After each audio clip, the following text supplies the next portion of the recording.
आज दुनिया के 50 से ज्यादा देशों में अमूल के प्रोडक्ट को निर्यात किया जाता है। 18,000 से ज्यादा दुग्ध सहकारी मंडली, 36 लाख किसानों का नेटवर्क, हर दिन 3.5 करोड़ लीटर से ज्यादा दूध का संग्रहण, हर रोज पशुपालकों को 200 करोड़ रुपए से अधिक का ऑनलाइन पेमेंट, ये आसान नहीं है। छोटे छोटे पशुपालकों की ये संस्था आज जिस बड़े पैमाने पर काम कर रही है, वही तो संगठन की शक्ति है, सहकार की शक्ति है। भाइयों और बहनों, दूरगामी सोच के साथ लिए गए फैसले कई बार आने वाली पीढ़ियों का भाग्य कैसे बदल देते हैं, अमूल इसका भी एक उदाहरण है। आज अमूल के नींव सरदार वल्लभ भाई पटेल के मार्गदर्शन में खेड़ा मिल्क यूनियन के रूप में रखी गई थी। समय के साथ डेयरी सहकारिता गुजरात में और व्यापक होती गई और फिर गुजरात मिल्क मार्केटिंग फेडरेशन बनी। आज भी ये सरकार और सहकार के तालमेल का बेहतरीन मॉडल है। ऐसे ही प्रयासों की वजह से हम आज दुनिया के सबसे बड़े दूध उत्पादक देश हैं। भारत के डेयरी सेक्टर में 8 करोड़ लोग सीधे जुड़े हुए हैं।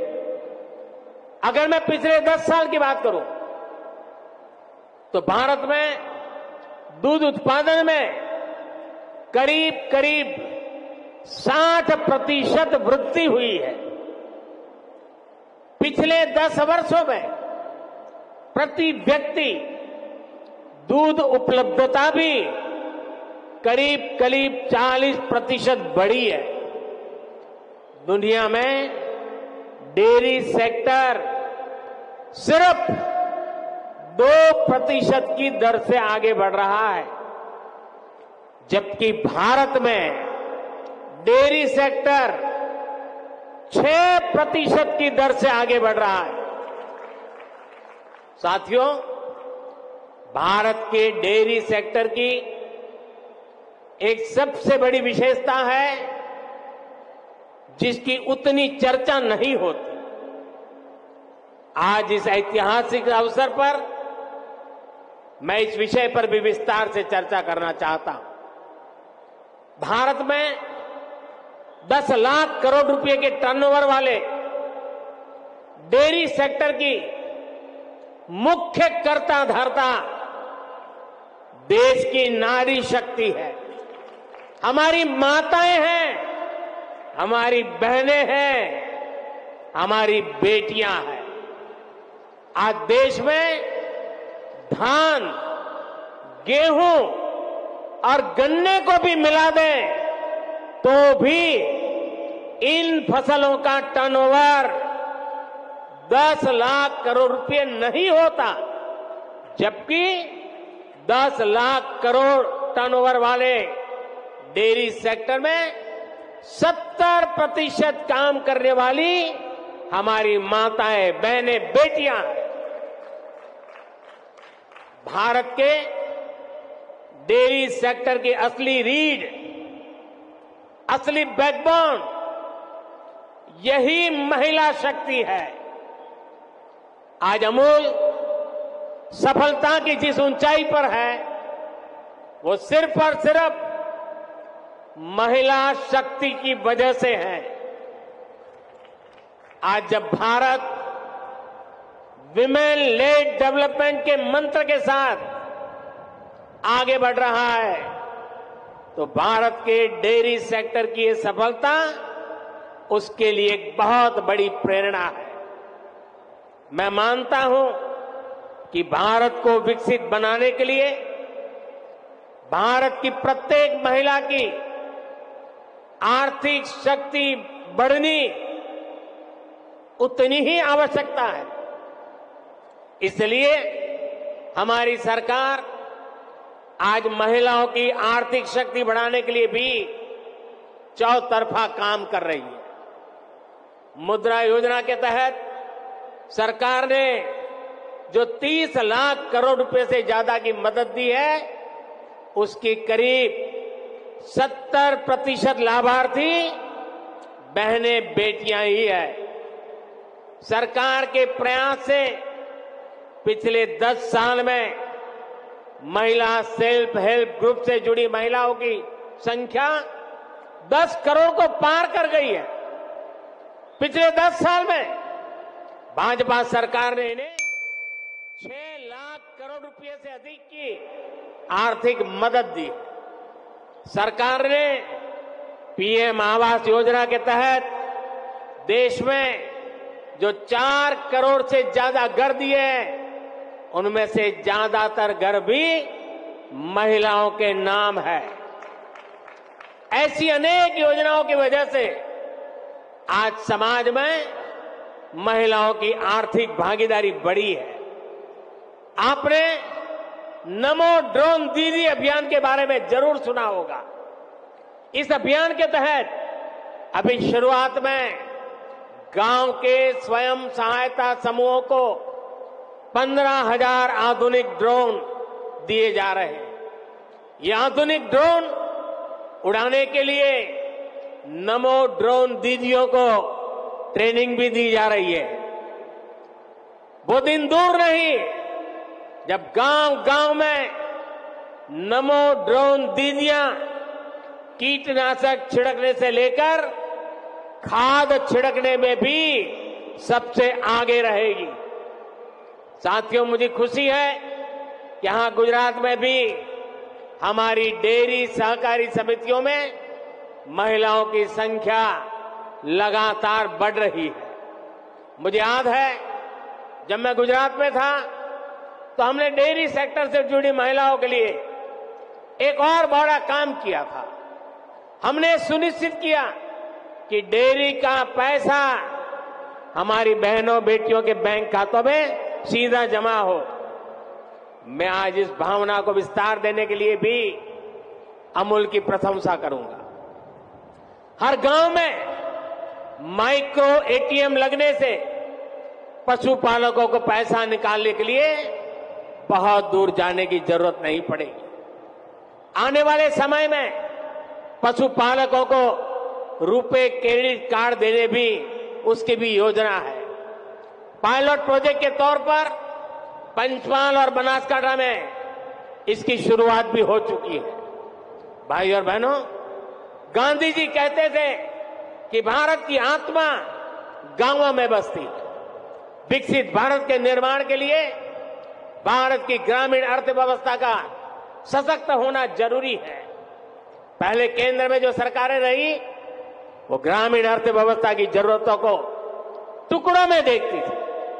हम गांव के हर पहलू को प्राथमिकता देते हुए काम को आगे बढ़ा रहे हैं। हमारा फोकस है छोटे किसान का जीवन कैसे बेहतर हो। हमारा फोकस है पशुपालन का दायरा कैसे बढ़े।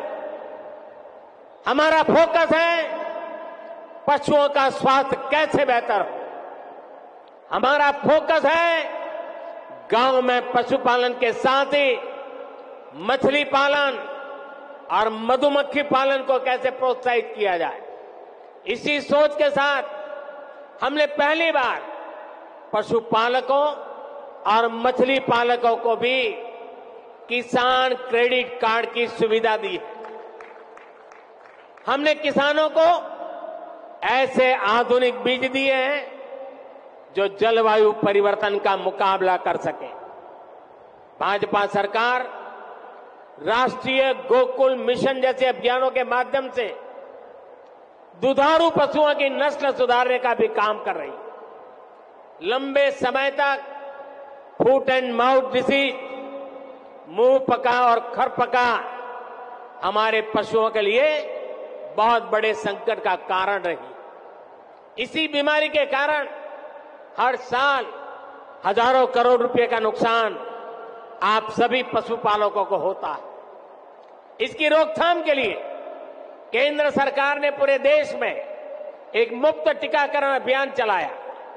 इस अभियान पर 15,000 करोड़ रुपए से ज्यादा खर्च किए जा रहे हैं। इसके तहत 60 करोड़ टीके लगाए जा चुके हैं। हम 2030 तक फूट एंड माउथ डिसीज को जड़ से खत्म करने के लिए काम कर रहे हैं। साथियों, पशुधन की समृद्धि के लिए कल हमारी कैबिनेट की मीटिंग थी। कल जरा कैबिनेट मीटिंग हमने देर रात की थी और कल भाजपा सरकार ने कैबिनेट में बड़े महत्वपूर्ण निर्णय लिए। नेशनल लाइवस्टॉक मिशन में संशोधन करके देसी नस्ल की प्रजातियों को बचाने के लिए नए उपायों की घोषणा हुई है।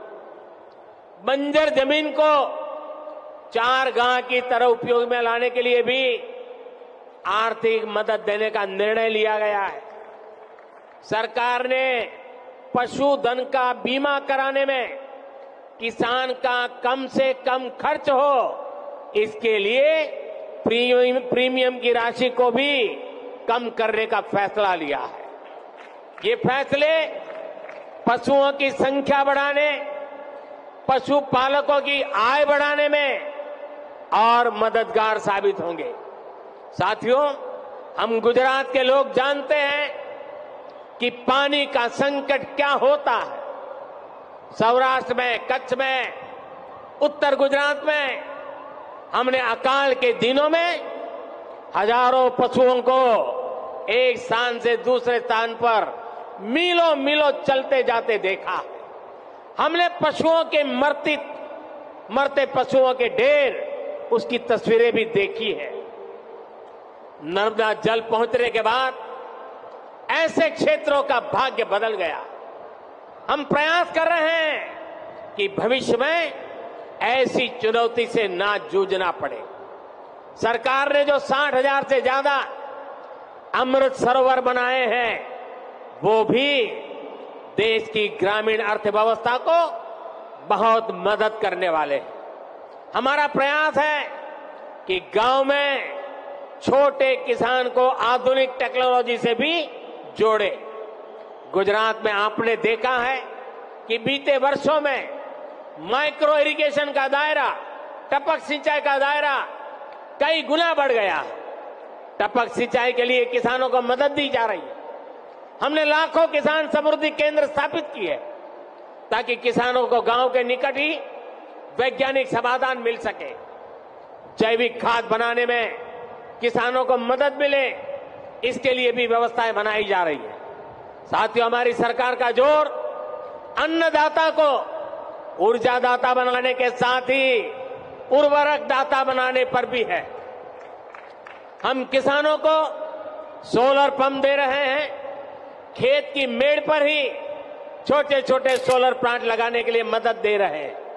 इसके अलावा गोवर्धन योजना के तहत पशुपालकों से गोबर भी खरीदने की व्यवस्था बनाई जा रही है। गोबर से जो हमारे डेयरी प्लांट हैं, वहां बिजली पैदा की जा रही है। बदले में जो जैविक खाद बनती है, वो वापस किसानों को बहुत कम कीमत में उपलब्ध हो रही है। इससे किसान और पशु दोनों को तो लाभ होगा ही, खेत की मिट्टी के स्वाद का भी बेहतर लाभ होगा। अमूल ने बनासकांठा में जो गोबर गैस प्लांट लगाया है, वो इसी दिशा में एक बड़ा कदम है। साथियों, हम ग्रामीण अर्थव्यवस्था में सहकारिता का दायरा बहुत अधिक बढ़ा रहे हैं। इसके लिए पहली बार हमने केंद्र में अलग से सहकारिता मंत्रालय बनाया। आज देश के 2 लाख से अधिक गांव में सहकारी समितियों का निर्माण किया जा रहा है। खेती हो, पशुपालन हो, मछली पालन हो, इन सभी सेक्टर्स में ये समितियां बनाई जा रही है। हम तो मेड इन इंडिया यानी मैन्युफैक्चरिंग में भी सहकारी समितियों को प्रोत्साहित कर रहे हैं। उनके लिए टैक्स को भी बहुत कम किया गया। देश में 10,000 किसान उत्पाद संघ यानी एफपीओ बनाए जा रहे हैं, जिनमें से लगभग 8,000 बन भी चुके हैं। ये छोटे किसानों के बड़े संगठन हैं। ये छोटे किसान को उत्पाद के साथ साथ कृषि उद्यमी और निर्यातक बनाने का मिशन है। आज भाजपा सरकार पैक्स को, एफपीओ को, दूसरी सहकारी समितियों को करोड़ों रुपए की मदद दे रही है। हमने गांव में खेती से जुड़े इंफ्रास्ट्रक्चर के लिए 1 लाख करोड़ रुपए का फंड भी बनाया है। इस योजना का लाभ भी किसानों के सहकारी संगठनों को ही हो रहा है। साथियों, हमारी सरकार पशुपालन से जुड़े इंफ्रास्ट्रक्चर को आधुनिक बनाने पर भी रिकॉर्ड निवेश कर रही है। इसके लिए 30,000 करोड़ रुपए का एक स्पेशल फंड बनाया गया। इसमें डेयरी सहकारी संस्थाओं को ब्याज पर पहले से अधिक छूट का प्रावधान किया गया।